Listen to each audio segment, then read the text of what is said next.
In this chapter, we're going to explore two of the most fundamental concepts behind large language models, tokens and embeddings.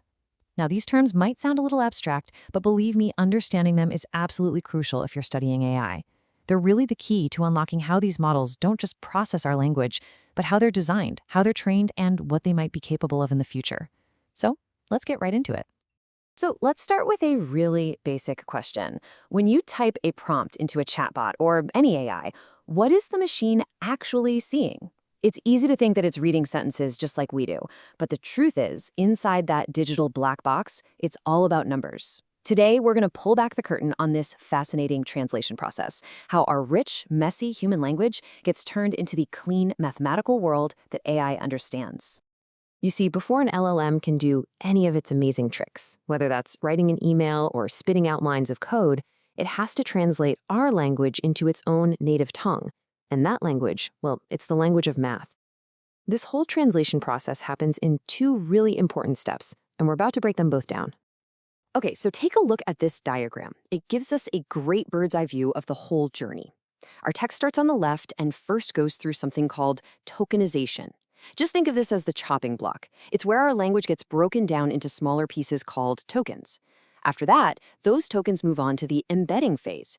This is where each of those little pieces gets converted into a string of numbers, a vector, that tries to capture what it actually means. These two steps, tokenization and then embedding, are the absolute foundation for how these models process language. All right, let's zoom in on that first step, tokenization. At its heart, tokenization is all about chopping up language.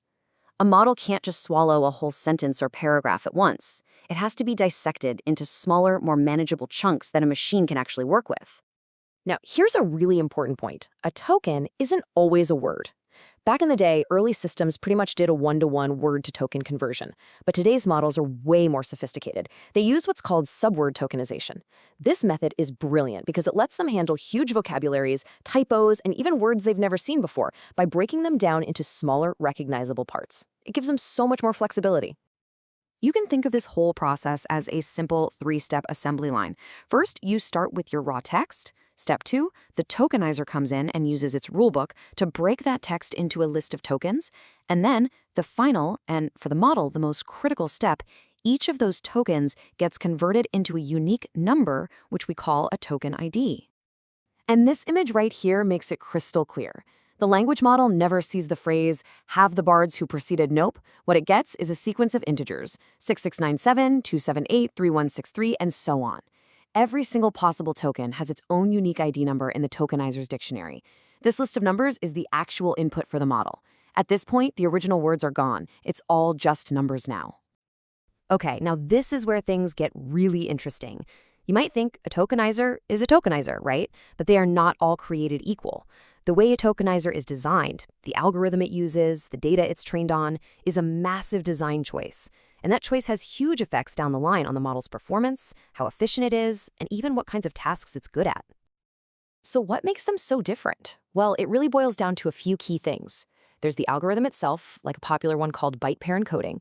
Then there's the vocabulary size, basically how many unique tokens it knows. And maybe most importantly, the data it was trained on.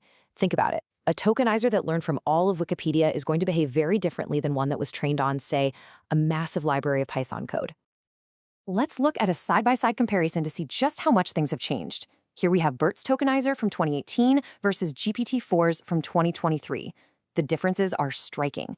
Look at the word capitalization. BERT forces it to lowercase and splits it into two pieces. For the emoji in the Chinese character, it just gives up and outputs UNK, which stands for unknown. But now look at GPT-4. It handles capitalization cleanly, it knows what those characters are, and it even recognizes a Python keyword like elif as one single token.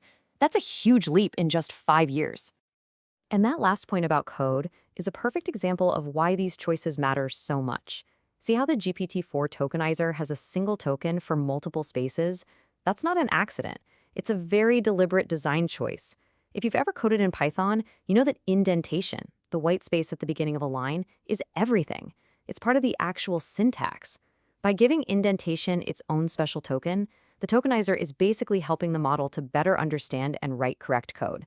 It's been specialized for the job.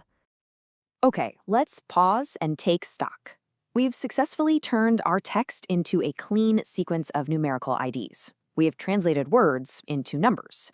But we've created a new problem. These numbers, like 6975, are completely arbitrary. There's nothing about the number itself that has any connection to the word have. They're just labels. And this is the exact problem that our second major step, embedding, is here to solve. So what is an embedding? It's a list of numbers, a vector, that's specially crafted to capture the meaning of a token. The core idea is simple but powerful.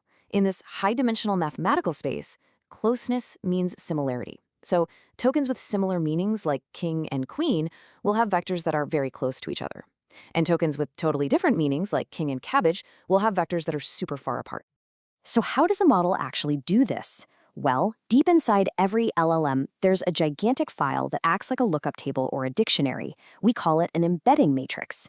When the model gets that list of token ideas, the very first thing it does is look up each ID in this table and pull out the corresponding vector.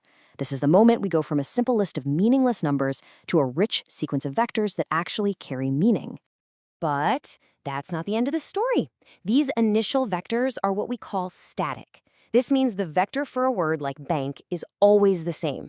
It doesn't know if you're talking about a riverbank or a financial bank. And that's a pretty big problem, right? Because we all know that context is everything when it comes to language. And solving this problem is the real job of a modern language model like a transformer.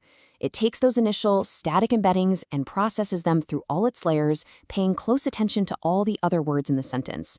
And through that process, it creates brand new contextualized embeddings. This means the final vector for bank in the sentence, I sat by the riverbank, will be totally different from the vector for bank in I went to the bank to deposit a check.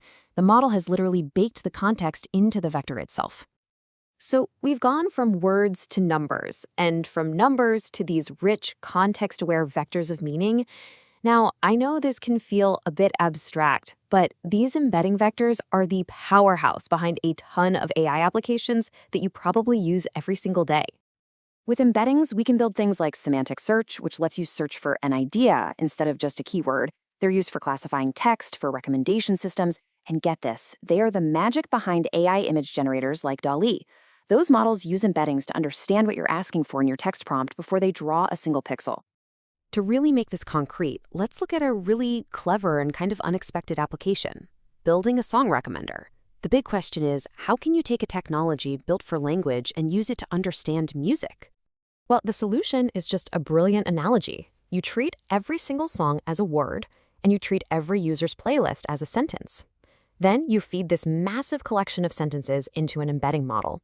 The model starts to notice which words, or songs, tend to appear together in the same sentences, or playlists. Over time, it learns a unique vector for every song that captures its musical vibe based entirely on how we as humans listen to it. And the results are pretty amazing. You take the vector for Michael Jackson's Billie Jean, and you look for the closest vectors to it. You get Prince, Madonna, and other Michael Jackson songs.